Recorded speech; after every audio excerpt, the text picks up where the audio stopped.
Jadi ceritanya, di tahun 2023, Prabowo yang waktu itu masih berstatus Menteri Pertahanan, belum naik pangkat jadi presiden, mengayunkan pena sakti di markas Boeing, Amerika Serikat, menandatangani MOU pembelian 24 jet tempur F-15X. Jet ini bukan sembarang pesawat. Generasi 4x5, ibarat mobil sport mewah tapi bisa nembak dan terbang di atas awan. Dengan bangga, Prabowo bilang, jet ini penting buat keamanan negara. Tapi netizen langsung nyinyir. Pentingnya lebih dari gaji honorer yang belum naik. Pertanyaan yang sulit tapi menyentuh. Supaya makin punya identitas lokal, Indonesia bakal menamai jet-jet ini F-15 IDN.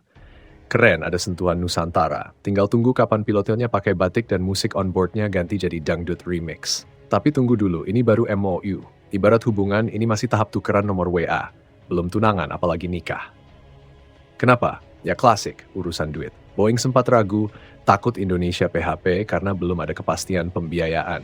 Soalnya beli 24 jet tempur itu bukan kayak beli cilok, bro. Ini kayak nyicil apartemen di orbit geostasioner. Lalu di tahun 2025, Prabowo yang sekarang sudah jadi presiden, ngasih sinyal buat lanjut. Menhan baru Jeffrey langsung digerakkan seperti agen rahasia. Misinya, buru-buru tentukan senjata mana dari AS yang bisa dibeli sebelum harga makin ngelunjak. Boeing pun mulai panik. Mereka langsung keluarin jurus gombal. Kalau Indonesia jadi beli, 85% pesawat kan kami rakit di Indonesia. Ini udah kayak gebetan bilang, kalau kamu serius, aku siap pindah rumah. Tapi belum sempat tos merayakan, Donald Trump datang bawa kabar buruk. Pemerintahannya menetapkan tarif 32% untuk barang dari Indonesia. Bukan cuma bikin harga barang naik, tapi juga bikin Boeing ngos-ngosan karena takut proyek F-15X dibatalkan. Apalagi di waktu yang hampir bersamaan, Turki datang dengan tawaran proyek jet tempur generasi kelima, TFKAN. Bukan hanya lebih baru, tapi juga ngajak kerjasama industri. Posisi Indonesia pun jadi seperti tokoh utama di sinetron, diapit dua pilihan. Satu jet tempur klasik dari AS, satunya jet masa depan dari Turki. Satu udah kenal lama, satu lagi datang dengan semangat baru dan iming-iming teknologi canggih. Pemerintah Indonesia tidak tinggal diam. Menko Airlangga langsung terbang ke Washington DC membawa tim negosiasi. Di meja perundingan dia menyampaikan dengan nada serius tapi terukur. Kalau kalian mau kami beli jet, LPG, gandum, kedelai, sampai susu kacang, tolong jangan kasih tarif yang bikin kantong jebol. Airlangga juga memberi sinyal. Indonesia siap buka keran perdagangan lebih besar, asal hambatan dari pihak AS ikut dilonggarkan. Semua dibahas, dari tarif elektronik, bea digital, inspeksi pre-shipment, sampai urusan kandungan lokal dalam industri.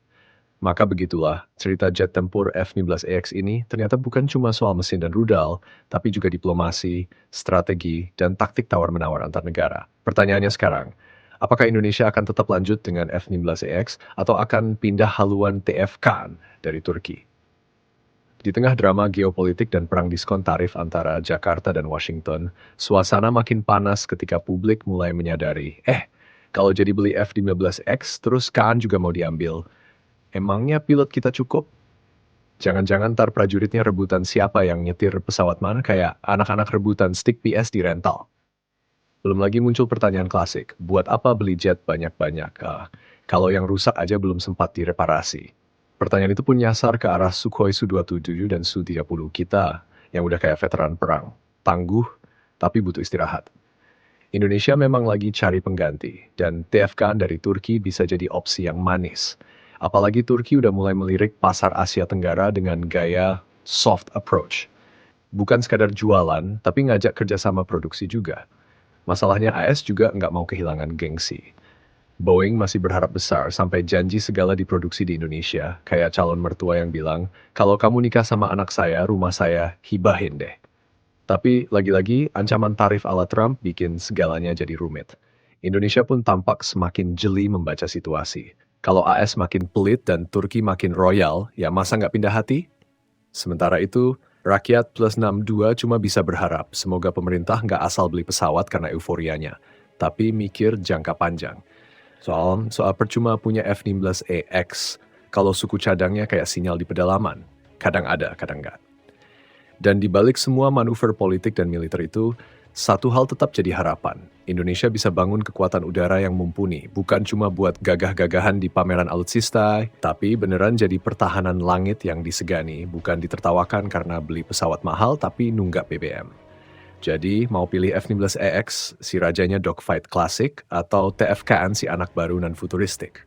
Satu hal pasti, di era ini, membeli pesawat tempur bukan lagi cuma soal daya ledak dan jangkauan rudal, tapi juga diplomasi, politik dagang, dan strategi jangka panjang. Dan kalau ada yang bilang kenapa nggak beli dua-duanya aja, ya boleh sih.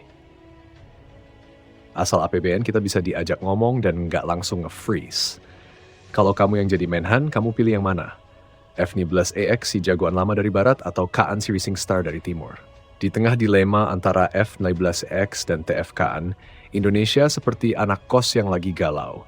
Mau beli motor Ninja bekas yang jelas tangguh, atau ambil cicilan motor listrik baru yang katanya ramah lingkungan tapi belum banyak bengkel.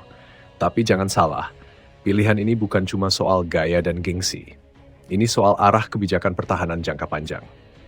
Amerika Serikat datang dengan pengalaman dan teknologi yang terbukti di medan tempur. Tapi Turki datang dengan semangat kolaborasi, janji transfer teknologi, dan kesempatan buat Indonesia naik kelas dari sekadar pembeli jadi produsen. Dan ternyata di balik semua ini ada plot twist. Indonesia juga lagi jalin komunikasi dengan Korea Selatan lewat proyek KF-21 Boramai. Lirik Prancis dengan Rafale yang udah lebih dulu di DP, dan masih ngintip peluang dari Eurofighter Typhoon. Kalau ini drama Korea, judulnya bisa jadi hati ini bingung antara banyak pilihan dan satu anggaran. Di sisi lain, Boeing juga nggak tinggal diam. Mereka kirim surat cinta diplomatik berkali-kali ke Jakarta, takut Indonesia benar-benar move on ke Turki. Sementara di sisi Washington, Trump terus pasang tarif kayak orang cemburu yang mulai ngelarang ini itu. Tapi Indonesia juga bukan bucin. Kalau perlakuannya makin nggak enak, ya siap-siap aja ditinggal. Akhir cerita, nasib F-15X di Indonesia ini seperti hubungan PDKT yang belum jadian, sudah MOU, sudah saling suka, tapi masih belum pasti kepelaminan alias kontrak resmi.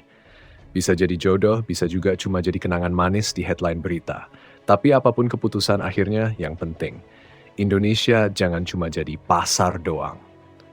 Sudah saatnya kita naik level, ikut bikin, ikut ngerakit, dan ikut bangun kemandirian pertahanan. Karena pesawat tempur bisa dibeli, tapi kedaulatan itu harus diperjuangkan. Jadi, Sobat Geopolitik, drama jet tempur ini belum tamat. Tapi satu hal pasti, di langit Nusantara kita bukan penonton. Kita adalah pemain utama.